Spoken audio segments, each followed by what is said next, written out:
ಎಲ್ಲರಿಗೂ ನಮಸ್ಕಾರ. ನಾನು ಸುಭಾಷ್ ಚಂದ್ರ ಕಟ್ಕಟ್ಟಿ, ಯಾದಗಿರಿ ಜಿಲ್ಲೆಯ ಕೋಲಿ ಸಮಾಜದ ಮುಖಂಡರು.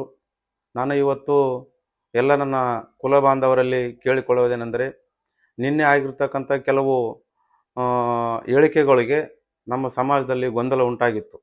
ಕಾರಣ ಏನಂತಂದರೆ, ದಿನಾಂಕ 29 ನಾಳೆನೇ ಬೆಳಗ್ಗೆ ಸೋಮವಾರ ಕಲಬುರಗಿ ನಗರದಲ್ಲಿ 11 ಗಂಟೆಗೆ ಪ್ರತಿಭಟನೆಯನ್ನು ಹಮ್ಮಿಕೊಂಡಿತ್ತು. ಅದಕ್ಕಾಗಿ ಕೆಲವು ಮುಖಂಡರಿನ ನಮ್ಮ ಸಮಾಜದ ಮುಖಂಡರು ಈ ಒಂದು ಪ್ರತಿಭಟನೆ ಕೈ ಬಿಡಬೇಕು, ನಾವು ಅಲ್ಲಿ ಮಾತಾಡಿವಿ ಇಲ್ಲಿ ಮಾತಾಡಿವಿ ಅಂತ ತಿಳ್ಕೊಂಡು ಹೇಳಿಕೆ ನೀಡಿದ್ದಾರೆ.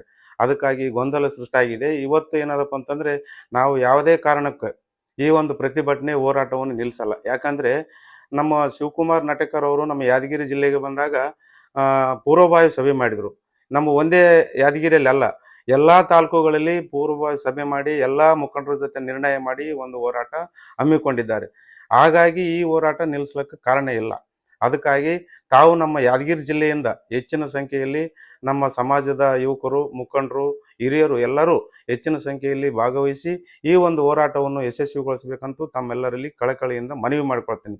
ಒಂದೇನಾದಂತಂದರೆ, ಯಾಕಂದ್ರೆ ದಾರಿ ತಪ್ಪಿಸುವ ಕೆಲಸ ಆಗಬಾರ್ದು. ತಾವು ಹಿರಿಯರಿದ್ದೀರಿ. ಯಾಕಂದರೆ ಶಿವಕುಮಾರ್ ನಟೇಕರ್ ಅವರು ಸಣ್ಣ ವಯಸ್ಸಿನಲ್ಲಿ ಒಂದು ಛಲ ತೊಟ್ಟು ನಮ್ಮ ಸಮಾಜವನ್ನು ಪರಿಶಿಷ್ಟ ಪಂಗಡಕ್ಕೆ ಸೇರಿಸಬೇಕು ಅಂತಕ್ಕಂಥ ಉದ್ದೇಶ ಇಟ್ಕೊಂಡು ಎಲ್ಲರ ಜೊತೆ ಸಮಾಲೋಚನೆ ಮಾಡಿ ಈ ಒಂದು ನಿರ್ಧಾರ ಕೈಗೊಂಡ್ರು. ಅದೇನಾದಪ್ಪ ಅಂತಂದ್ರೆ ಅವರು ಸ್ವಂತ ನಿರ್ಧಾರ ಮಾಡಿ ಅವರು ಏನಾದಪ್ಪ ಅಂತಂದ್ರೆ ಮಾಡಿದ್ದಲ್ಲ. ಅದಕ್ಕಾಗಿ ಅವ್ರ ಜೊತೆಗೆ ನಾವು ಎಲ್ಲರೂ ಏನಪ್ಪ ಅಂದ್ರೆ ಕೈ ಜೋಡಿಸಿ ಹೆಚ್ಚಿನ ಸಂಖ್ಯೆಯಲ್ಲಿ ಎಲ್ಲರೂ ನಮ್ಮ ಜಿಲ್ಲೆಯಿಂದ ಸ್ವಪ್ರೇರಿತರಾಗಿ ಸ್ವಇಚ್ಛೆಯಿಂದ ತಾವೆಲ್ಲರೂ ಬಂದು ಈ ಒಂದು ಪ್ರತಿಭಟನೆಯಲ್ಲಿ ಭಾಗವಹಿಸಬೇಕು. ಯಾಕಂದ್ರೆ ಸುಮಾರು 40 ವರ್ಷಗಳ ಹಿಂದನೇ ಇದೇನಾದಪ್ಪ ಅಂತಂದ್ರೆ ಒಂದು ನಮ್ಮ ಕೋಲಿ ಕಬಲಿಗ ಸಮಾಜ ಏನಾದಪ್ಪ ಅಂತಂದ್ರೆ ನಮ್ಮ ಎಸ್ಟಿಗೆ ಸೇರ್ಪಡೆ ಆಗ್ಬೇಕಾಗಿತ್ತು. ಕಾರಣಾಂತರಗಳಿಂದ ಆಗಲಿ. ಯಾಕಂದ್ರೆ ನಮ್ಮ ಕಲಬುರಗಿ ಜಿಲ್ಲೆಯಲ್ಲಿ ದಿವಂಗತ ವಿಠಲ್ ಯರೇೂರು ಸಾಹೇಬ್ರು ಏನದಪ್ಪ ಅಂತಂದ್ರೆ ಪ್ರತಿಭಟನೆಗೆ ಕುಂತಿದ್ರು. ಅಂತ ಸಂದರ್ಭದಲ್ಲಿ ಆಗಿನ ಪ್ರಧಾನಿಗಳಾಗಿರ್ತಕ್ಕಂಥ HD ದೇವೇಗೌಡರು ಆ ಒಂದು ಕಲಬುರಗಿಗೆ ಬಂದು ಏನದಪ್ಪ ಅಂದ್ರೆ ಘೋಷಣೆ ಮಾಡ್ಬೇಕಂತ ಒಂದು ಉದ್ದೇಶ ಇಟ್ಕೊಂಡು ಬಂದ್ರು.